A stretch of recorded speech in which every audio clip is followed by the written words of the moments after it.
Ukraine's government says it plans to return 1.3 billion cubic meters of Russian gas taken over the winter months and stored underground.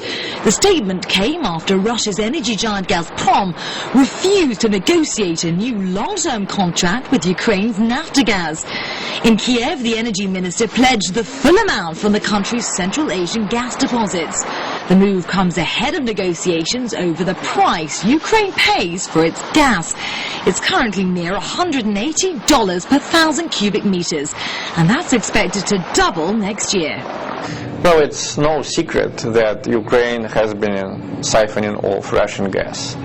And the problem is that Ukraine simply doesn't have enough money to buy Russian or Central Asian gas at European prices. And the big issue is, what does the Ukrainian leadership make of it? Well, this is just the latest twist in the tangled web of Russia-Ukraine gas relations. In January 2006, Moscow briefly severed supplies to Ukraine amid a pricing dispute. Well, the row caused panic across Europe, which receives 80% of Russian gas imports through pipelines across Ukraine. In October last year, tensions flared again, culminating in gas shipments to Ukraine being cut by 25% in March. By July, Moscow claimed the sum owed by Ukraine's national oil and gas company stood at more than $2 billion in arrears.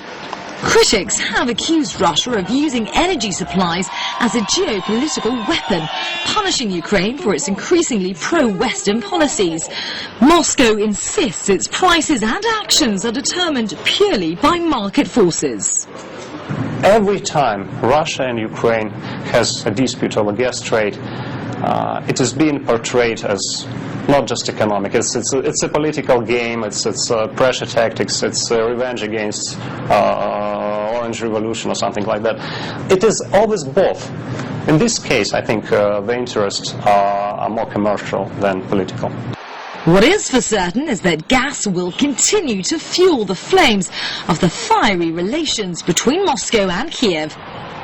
Alice Hibbert, RT Moscow.